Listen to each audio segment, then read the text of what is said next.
St. Louis.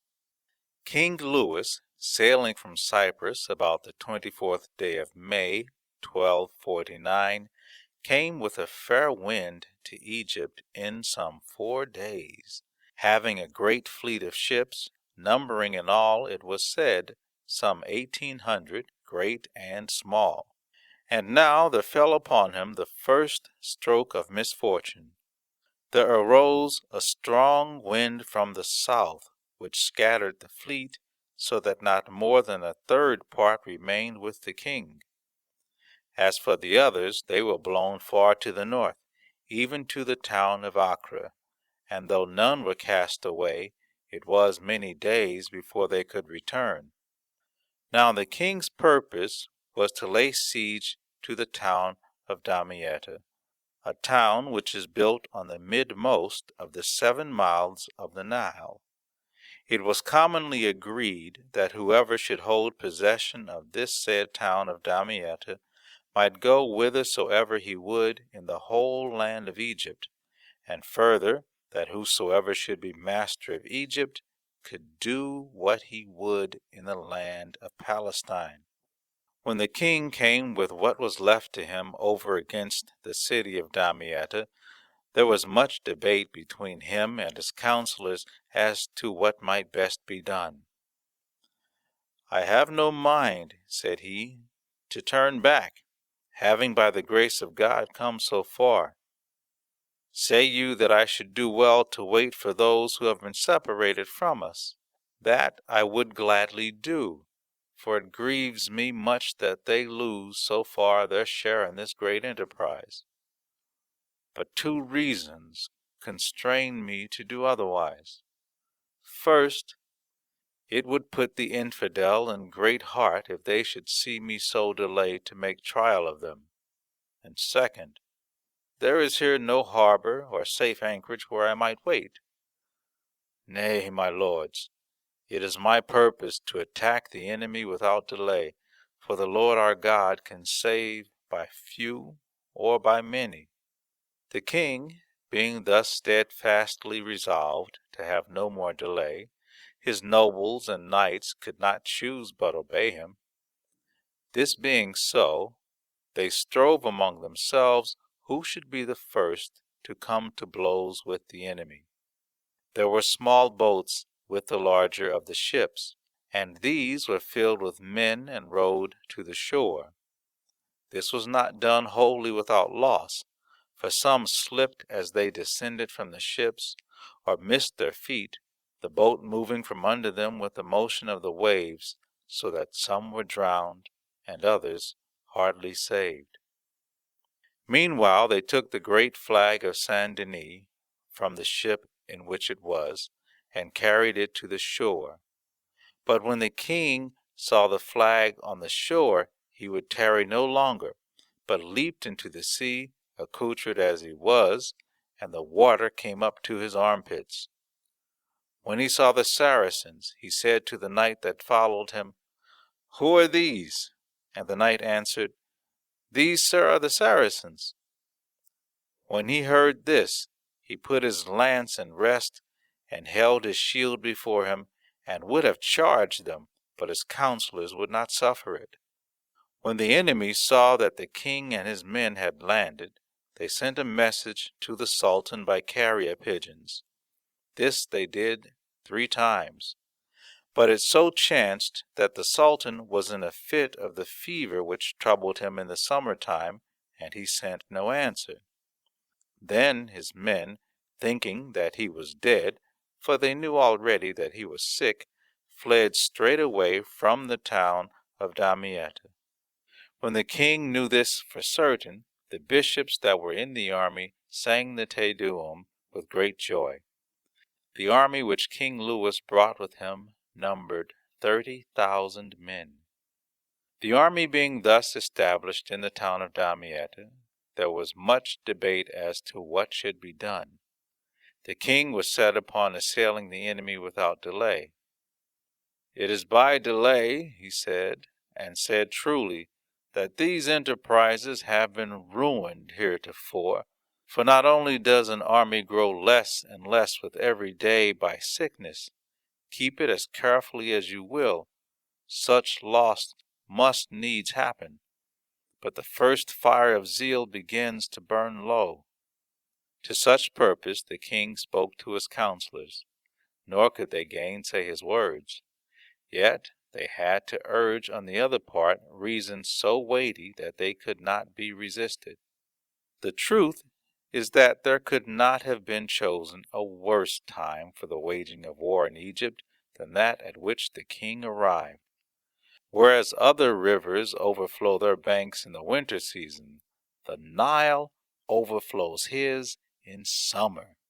And this he does because his stream is swollen, not by rains that fall in the land of Egypt, for such rains are more scanty than in any other country of the world, but by those that fall in countries far inland, and haply by the melting of snows. So it is that in that part of Egypt which is nearest to the sea, the river begins to rise in the month of June, and for a quarter of a year or so thereafter an army must rest perforce. The king was very ill served in his ministers when he was suffered to remain in ignorance of these things. Nevertheless, the case being so, he had no choice but to accept the counsel of delay. It was agreed, therefore, that the army should tarry in Damietta till the floods of the river should have ceased. In the beginning of the month of December the king set out for Cairo with his army. Now the Sultan had sent 500 of his knights, the bravest warriors and the best mounted that he could find in his whole army, to the end that they should harass the king's army as much as might be. Now the king, being very careful of the lives of his men, as knowing that a soldier lost could not be replaced, had given a strict commandment that no one should presume to leave the line of march and charge the enemy. When the Turks saw this, or haply had learnt from their spies that the king had given this commandment, they grew bolder and bolder, till one of them, riding up to the line, overthrew one of the Knights Templar. This was done under the very eyes of the master of the temple, who, when he saw it, could no longer endure to be quiet. So he cried to his brethren, "At them, good sirs, for this is more than can be borne." So he spurred his horse, and the other Templars with him, and charged the Turks. And because their horses were fresh, and the horses of the Turks weary, they bore them down. It was said that not one of the 500 escaped, many being ridden down, and the rest being drowned in the river. After this the king encamped between the two branches of the Nile, that which flows by Damietta, and that which is next to it toward the sun setting. On the other side of this branch was ranged the army of the Sultan, to hinder the Christians from passing, an easy thing, seeing that there was no ford, nor any place where a man might cross, save by swimming. While they were in this strait, there came a Bedouin to the camp, who said that for 500 pieces of gold he would show them a good ford. When the constable Imbert, to whom the Bedouin had spoken of this ford, told the matter to the king said, "I will give the gold right willingly. Only be sure that the man perform his part of the bargain." So the constable parleyed with the man, but the Bedouin would not depart from his purpose. "Give me the gold," said he, "and I will show you the ford." And because the king was in a strait, he consented. So the man received the 500 pieces, and he showed the ford to certain that were sent with him. It was agreed that the Duke of Burgundy and other nobles who were not of France should keep guard in the camp, and that the king with his brothers should ford the river at the place which the Arabs should show. So, all being ready, at daybreak they came down to the water. A ford there was, but not such as a man would choose, save in the greatest need. The king, having with him the main body of the army, crossed amidst a great sounding of horns and trumpets. It was a noble sight to see, and nothing in it nobler and more admirable than the king himself. A fairer knight there never was, and he stood with a gilded helmet on his head, and a long German sword in his hand, being by his head and shoulders taller than the crowd. Then he and his knights charged the Saracens, who by this time had taken a stand again on the river bank. It was a great feat of arms. No man drew long bow that day, or plied crossbow. The Crusaders and the Saracens fought with mace and sword, neither keeping their ranks, but all being confused together. But the Crusaders, for all their valor, could scarce hold their own, because the enemy outnumbered them by much. Also there was a division of counsel among them. Also there came a messenger from them that was shut up in Mansura, telling the king how hard pressed they were, and in what instant need of succor. And now the Saracens grew more and more confident, for they were greatly the better in numbers. And if man for man, and in the matter of arms and armor, they were scarce equal to the Crusaders, yet the difference was not so great. They pushed on, therefore, and drove the Crusaders back to the river. These were very hard pressed, and some were for swimming across the river to the camp. But by this time their horses were weary, and not a few perished by drowning. Nevertheless, as time passed, the Crusaders fared somewhat better, for they drew more together, and the enemy, seeing that they still held their ground, and being themselves not a little weary, drew back. In the end, the king and such of the chiefs as were left got back into the camp. Right glad they were to rest, for the battle had been long and fierce, but they had little peace. For that very night the Saracens made an attack upon the camp. A great disturbance they made, and most unwelcome to men who had been fighting all the day.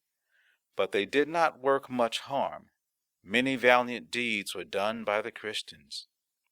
But the Saracens were making ready for attacking the camp with more force than before, and their leader could be seen from the camp, taking account of the Crusaders and strengthening his battalions where he thought that the king's camp might be most conveniently assailed. The first attack was made on the Count of Anjou. He held that part of the camp that was nearest to the city of Cairo. Some of the enemy were on horseback, and some on foot. There were some also that threw Greek fire among the count's men. Between them they pressed the count so sorely that he was fain to send to the king for help. This the king gave without loss of time. He led the men himself, and it was not long before they chased the Saracens from this part of the field. When the battle was over, the king called the barons to his tent, and thanked them for all they had done, and gave them great encouragement, saying that as they had driven back the Saracens over and again, it would, beyond doubt, go well with them in the end. And now the army was sore distressed for want both of food and of water. In Damietta, indeed, there were yet stores of barley, rice, and other grains, but in the camp scarce anything that could be eaten.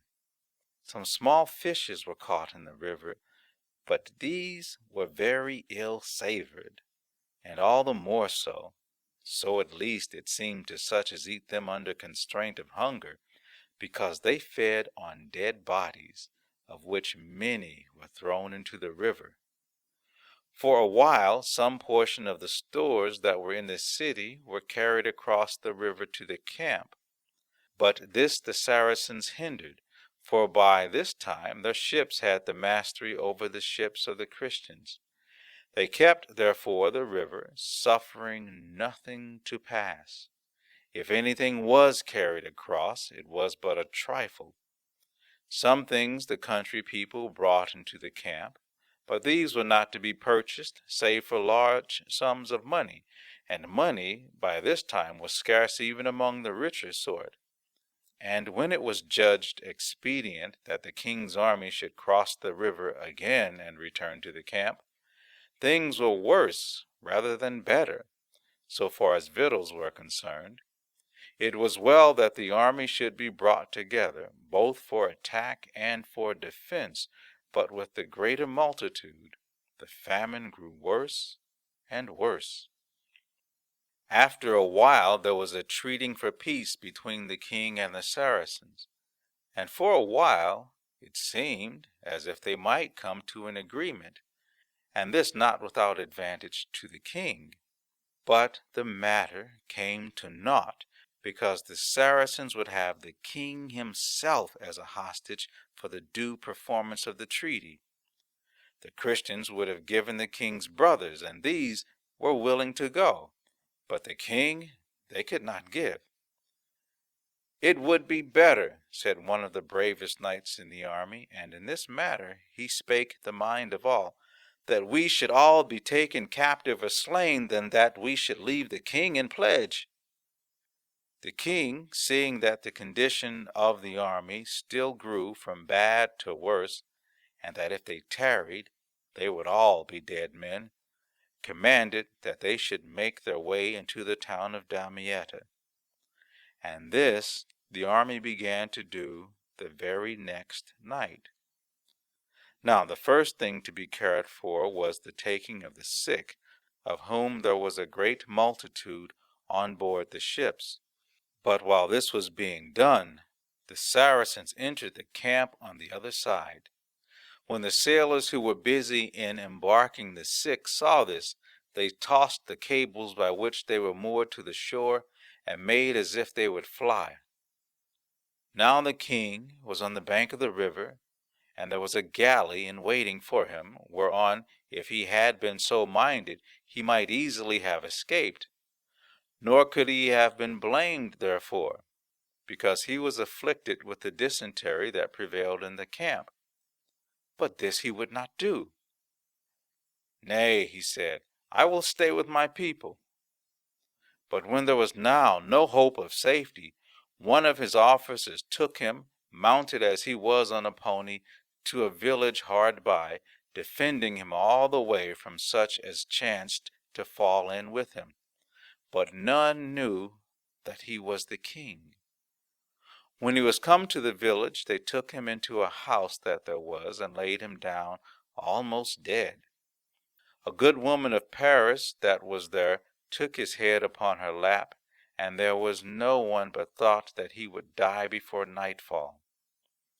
Then one of the nobles, coming in, asked the king whether he should not go to the chief of the Saracens and see whether a treaty might not yet be made on such terms as they would.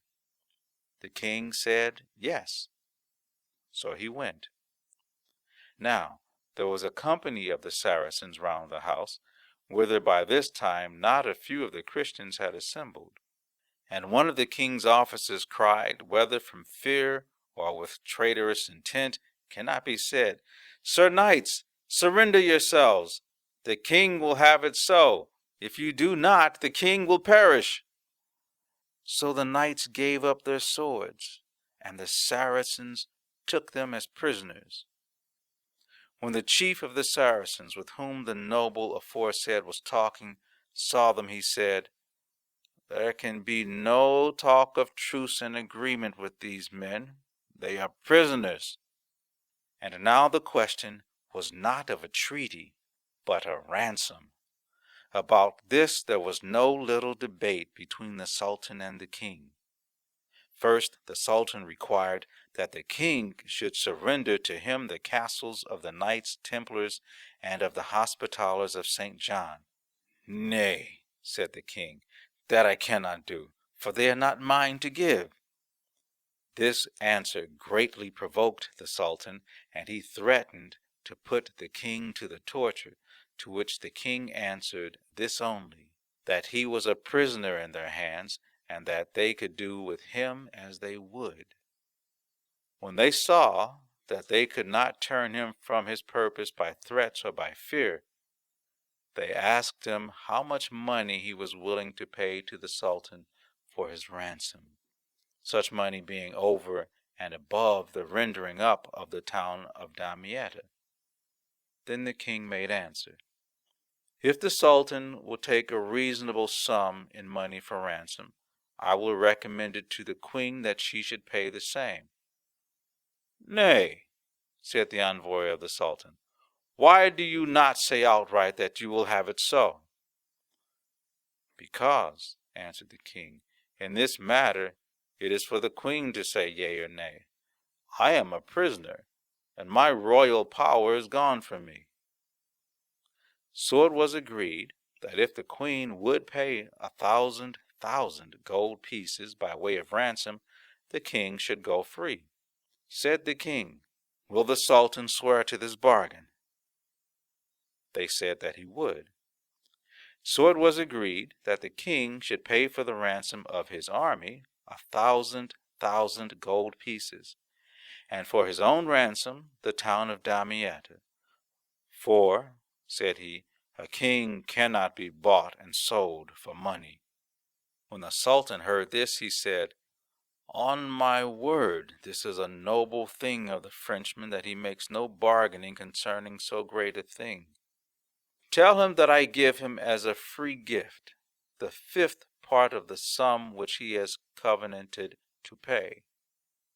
All things were now settled, and there were but 4 days before the fulfilling of the treaty, when the king should give up Damietta to the Sultan, and the Sultan, on his part, should suffer the king and his people to go free. But lo, there came to pass that which was like to bring the whole matter to nothing. The emirs of the Sultan made a conspiracy against him. "Know this," they said to one another, "that so soon as he shall find himself master of Damietta, he will slay us. Let us therefore be beforehand with him." And it was agreed that this should be done. First, when the Sultan was going to his chamber after a banquet which he had given to the emirs, one, who was indeed his sword-bearer, dealt him a blow and struck off his hand. But the Sultan, being young and nimble, escaped into a strong tower that was hard by his chamber, and 3 of his priests were with him. The emirs called upon him to give himself up.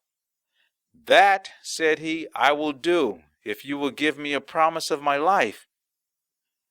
"Nay," they answered, "we will give you no promises. If you surrender not of your own free will, then will we compel you." Then they threw Greek fire at the tower, and the tower, which was built of pine wood, caught fire on the instant. When the Sultan saw this, he ran down with all the speed that he could, seeking to reach the river, if so be he could find a ship. But the emirs and their men were ranged along the way, nor was it long before they slew him. And he that dealt him the last blow came to the king, his hand yet dripping with blood, and said, "What will you give me? I have slain your enemy, who would assuredly have done you to death had he lived."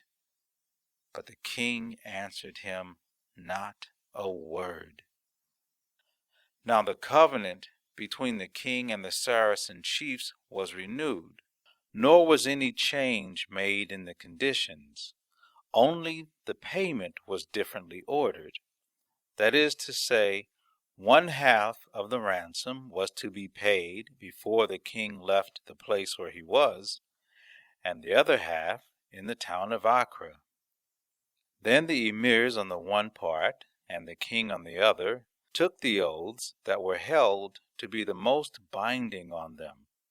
The king indeed held staunchly by his faith, and when the emirs would have had him swear in a way that he thought to be unseemly to him as a Christian man, he would not.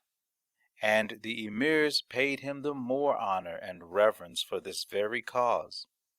It was said, indeed, that they would have made him Sultan of Cairo if he had been minded to receive that dignity at their hands. Furthermore, some that knew the king affirmed that he was not altogether set against it. But none knew for certain the truth in the matter. Yet it was well said by one of the emirs, "There surely never was a better or more steadfast Christian than this King Louis.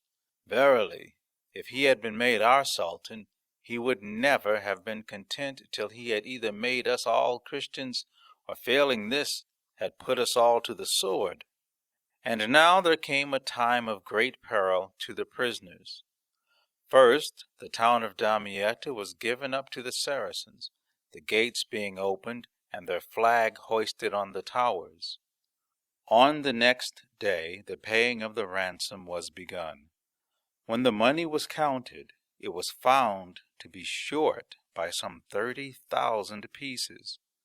These were taken from the treasury of the Templars, much against their will, but the necessities of the prisoners prevailed. As for the king, there could not have been a man more loyal in the fulfilling of his promise. When one of those that counted the money said that the Saracens had received less than their due by some 10,000 pieces, the king would not suffer but that the whole matter should be looked into, lest the Saracens should have wrong. The counter, indeed, averred that this thing was said in jest, but the king answered that such a jest was out of season, and that above all things it was necessary that a Christian should show good faith. Not many days after the paying of the ransom, the king sent for his chief counselors, and opened his mind to them in the matter of his return to France. He said, "The queen, my mother, begs me to come back to France, saying that my kingdom is in great peril, seeing that I have no peace, nor even a truce with England. Tell me then what you think, and because it is a great matter, I give you 8 days to consider it." After this the king went to Acre, where he tarried till what was left over of the ransom was paid. On the day appointed, the counselors came before the king, who said to them, "What do you advise? Shall I go, or shall I stay?" They said that they had chosen one from among them, a certain Guy Malvoisin, to speak for them. Thereupon this Guy said, "These lords have taken counsel together, and are agreed that you cannot tarry in this country without damage to yourself and your kingdom. For think how that of all the knights whom you had in Cyprus, 2,800 in number, there remain with you here in Acre scarce 100. Our counsel, therefore, is that you return to France, and there gather another army, with which you may come hither again, and take vengeance on your enemies for their trespasses against God and against you." Then the king turned to a certain John, who was Count of Jaffa, and asked him for his judgment. Count John answered, "Ask me not, sire. My domain is here, and if I bid you stay, then it will be said that I did this for my own profit." But when the king was urgent for his advice, he said, "If you stay for a year, it will be for your honor." And one other of the counselors gave the same judgment. But all the rest were urgent for the king's return. Then the king said, "I will tell you 8 days hence what it is my pleasure to do." On the day appointed they all came together again, and the king said, "I thank you, my lords, for your counsel, both those who have advised my going back, and those who have advised my staying. Now, I hold that if I stay, my kingdom of France will be in no peril, seeing that the queen my mother is well able to keep it in charge, but that if I depart, then the kingdom of Jerusalem will most certainly be lost, because no man will be bold enough to stay after I am gone. Now it was for the sake of this same kingdom of Jerusalem that I have come hither. My purpose, therefore, is to stay." There was no little trouble among the barons when they heard these words. There were some among them who could not hold back their tears. But though the king resolved himself to stay, yet he commanded his brothers to depart. And this they did before many days. While the king tarried at Acre, there came to him messengers from the old man of the mountain. One of the messengers was the spokesman, and had his place in front. The second had in his hand 3 daggers, to signify what danger threatened him who should not listen to the message. The third carried a shroud of buckram for him who should be smitten with the daggers. Then the king said to the first envoy, "Speak on." Then the envoy said, "My master says, 'Know you me?'" The king answered, "I know him not, for I have never seen him, yet I have often heard others talk of him." "Why then," went on the envoy, "have you not sent him such gifts as would have gained his friendship, even as the Emperor of Germany and the King of Hungary and other princes have done, yea, and do now, year after year, knowing well that they cannot live save by my lord's pleasure?" The king made no answer, but bade the envoys come again in the afternoon. When they came, they found the king sitting with the master of the Templars on one side and the master of the Hospitallers on the other. Now the old man is in great awe of these two, for he knows that if he slay them, there will be put in their place other 2 as good or better. The envoys were not a little disturbed when they saw the 2. And the master of the Templars said, "Your lord is overbold to send you with such a message for the king. Now be sure that we would have drowned you in the sea, but that so doing might be a wrong to him.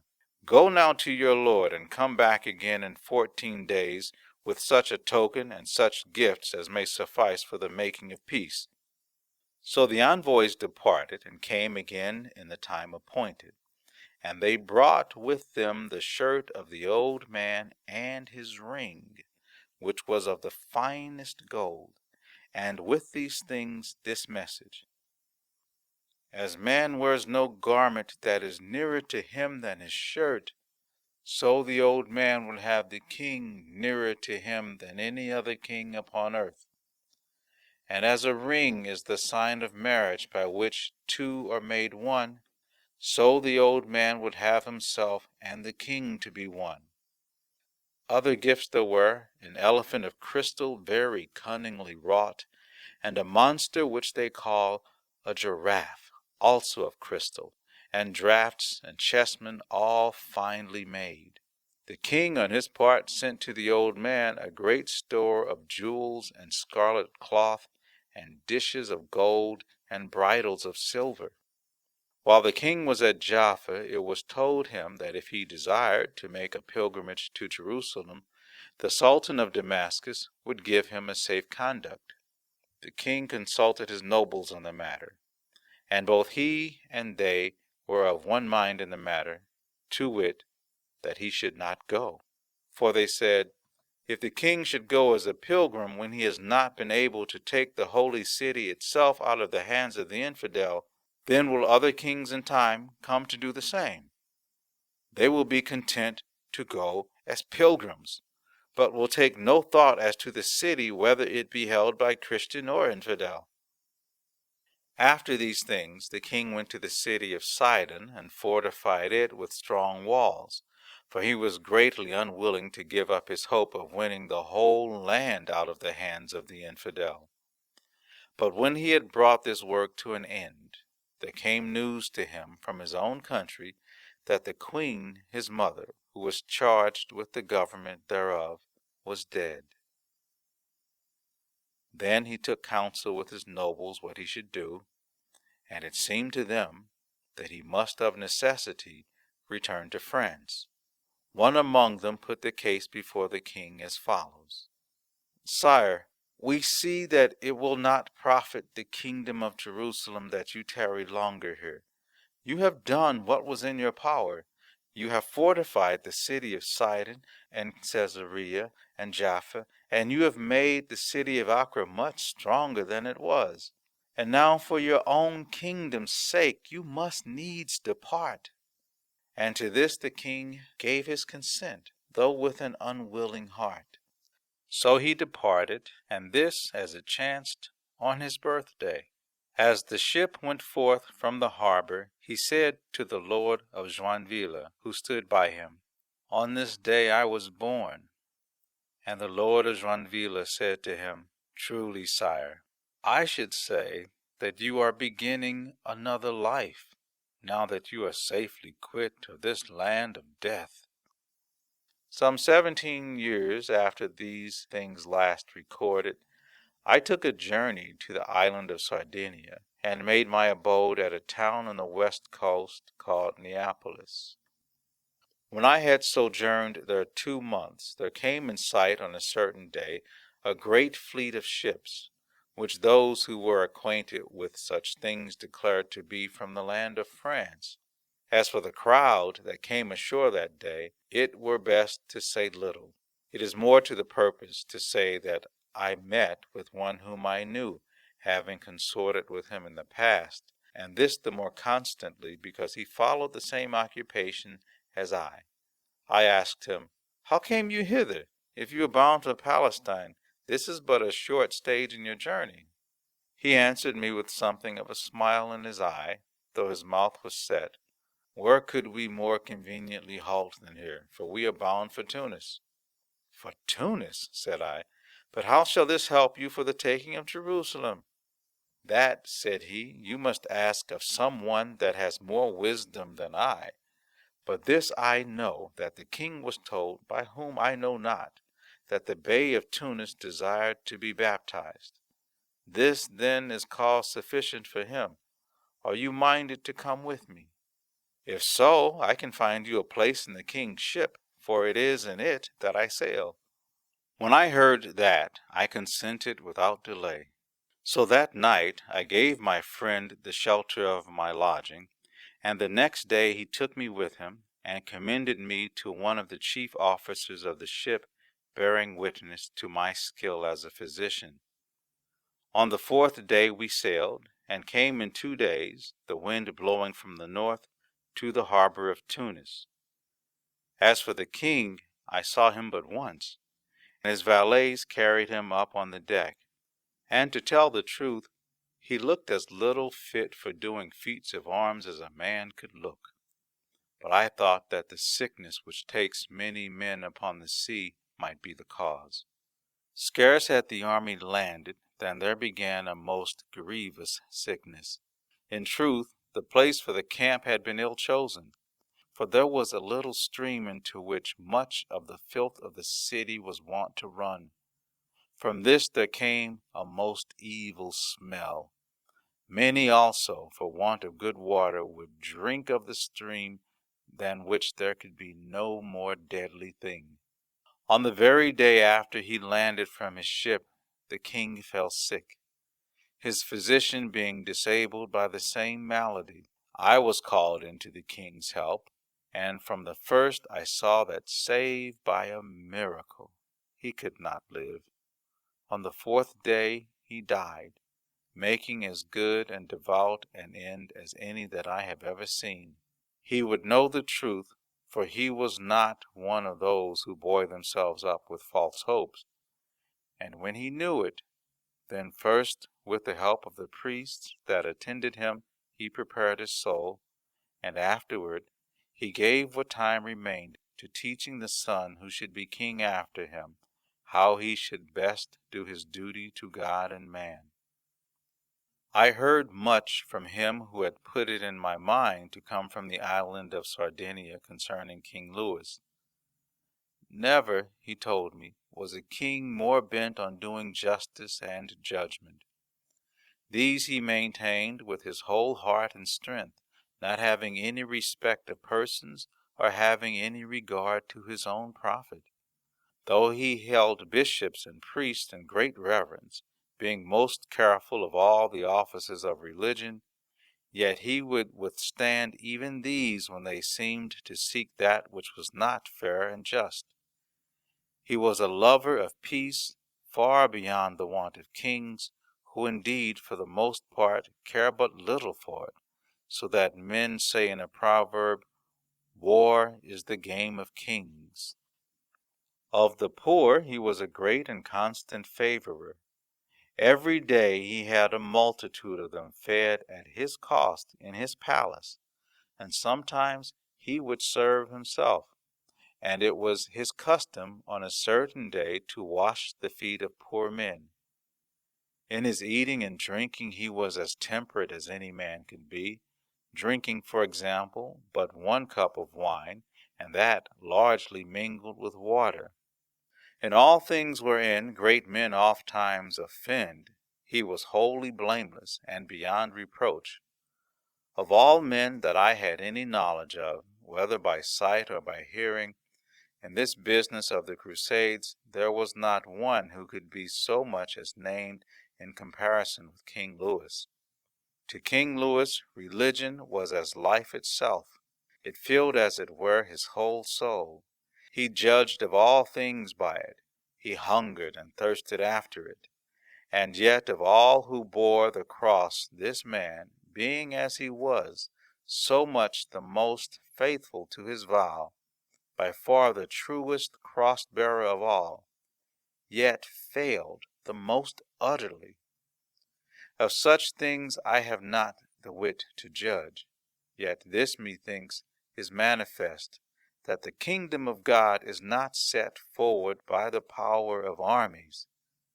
I do believe that if King Louis, being what he was, a man after God's own heart, had come not with the sword, but preaching the truth by his life, he had done more for the cause that he had at heart. As it was, he furthered it not at all, so as far as I can discern, but rather set it back. That he did not gain for Christendom so much as a single foot of earth is not so much to be lamented, as that he made wider the breach between Christian men and the followers of Mahomet. And this he did, though he was in very truth the most Christ-like of all the men that I have ever seen.